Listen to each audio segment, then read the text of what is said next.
Un nouveau livre vient de paraître. Il s'agit de l'ouvrage de l'Espagnol Alex en France, intitulé « Le Niger, un autre coup d'État ou la révolution panafricaine ».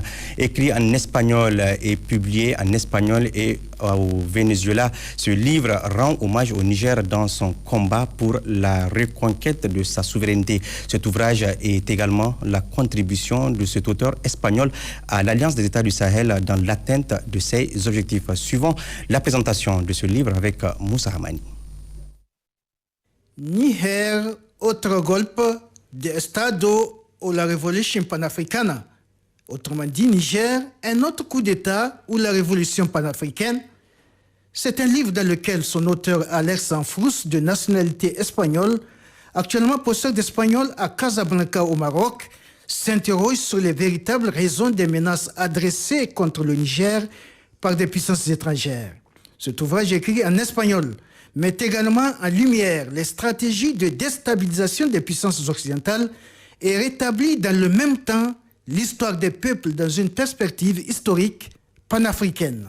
Un message illustré ou du moins symbolisé ici sur la couverture de l'ouvrage. La couverture de mon livre, elle symbolise l'expulsion des troupes militaires françaises par une femme paysanne nigérienne. Le dessin du coq identifie clairement l'arrogance du pays qui a joué un rôle central dans la tentative de déstabilisation du Niger. Quant à la figure d'une femme paysanne expulsant la France, elle représente le courage et l'unité du peuple nigérien. Cette image représente clairement la confrontation politique qui a eu lieu entre ces deux pays dans les premières semaines du mois d'août et les mois successifs. L'issue a été une politique de blocus et de sanctions illégales qui ont contribué à la souffrance du peuple nigérien et qui auraient pu entraîner des conséquences encore plus catastrophiques.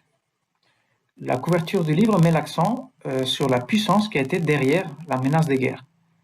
Il fallait répondre à la propagande dominante qui consistait à présenter exclusivement une crise de type régional entre le Niger et ses voisins. Je me suis posé la question, pourquoi la CEDEAO a agi de manière si agressive, et notamment un certain nombre de pays membres, comme le Nigeria, le Sénégal ou le Bénin. Pour moi, il était clair qu'ils sont devenus des marionnettes au service de l'ancienne puissance coloniale. La France a prouvé que, pour elle, les intérêts du peuple nigérien ne comptaient pas.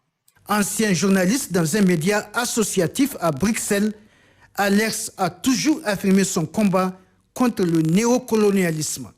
C'est pourquoi dans ce livre, il dénonce l'ingérence étrangère comme obstacle à la souveraineté de nos États.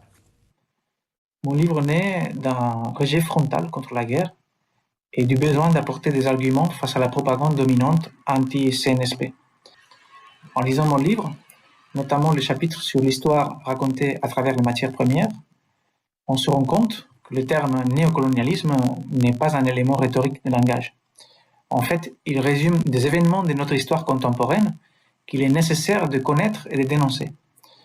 Au fil de mes recherches, alimentées par des années d'études sur la question du droit au développement, j'ai tiré la conclusion que la souveraineté et les stratégies de développement dans le continent africain ont été interrompues de manière régulière par l'ingérence étrangère.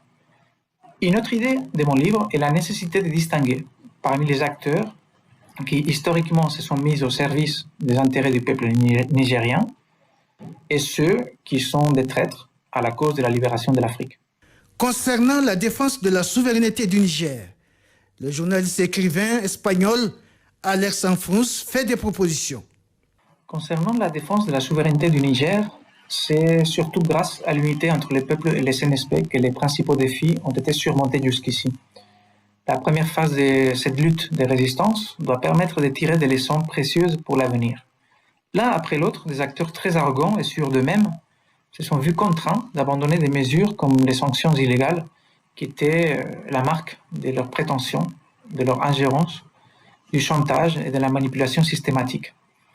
Sans doute, d'autres acteurs de déstabilisation sont moins visibles et attendent leur tour pour tenter d'attaquer la souveraineté du Niger. L'histoire de la lutte populaire en soutien au CNSP a démontré que la dignité d'un peuple n'est pas à vendre. Le peuple nigérien a identifié les traîtres à la cause panafricaine Et le Niger compte désormais sur le Mali et le Burkina Faso qui partagent des expériences et des défis en commun. Ces trois pays soutiennent une vision stratégique de développement du Sahel. C'est un énorme chantier et avec l'implication populaire, ces objectifs pourront être concrétisés de manière durable. Comme le président Ibrahim Traoré l'a exprimé, il est essentiel que les choses changent du point de vue économique et social. Il ne faut pas oublier qu'au sein d'un même peuple, il y a des intérêts économiques opposés qui contribuent à la formation des classes sociales.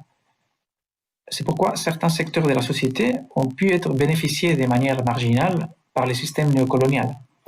Les importateurs des produits, par exemple, devraient consacrer un pourcentage de leur argent à la production nationale pour atteindre la souveraineté alimentaire.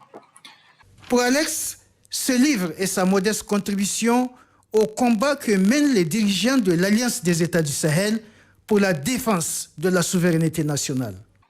Les gouvernements de l'AES, agissant pour la défense de la souveraineté nationale et en même temps pour la souveraineté des peuples, doivent garder à l'esprit les leçons des pères fondateurs, comme Kwame Nkrumah ou des penseurs comme Cheikh Anta Diop, qui ont beaucoup réfléchi et ont laissé aux actuelles générations panafricaines des textes de référence sur les questions qui reviennent à la surface grâce à la lutte courageuse des peuples du Sahel.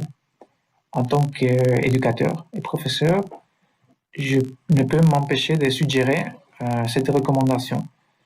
D'abord, l'alphabétisation et l'éducation populaire doivent être soutenues de manière urgente afin de continuer à mobiliser le peuple en lui donnant des outils et une formation suffisante pour construire un avenir avec dignité pour tous les enfants de la nation. Cet ouvrage d'Alex Anfous a été publié en Espagne et au Venezuela. Il a été même présenté par le président Nicolás Maduro à la Foire internationale du livre de Venezuela en novembre 2023.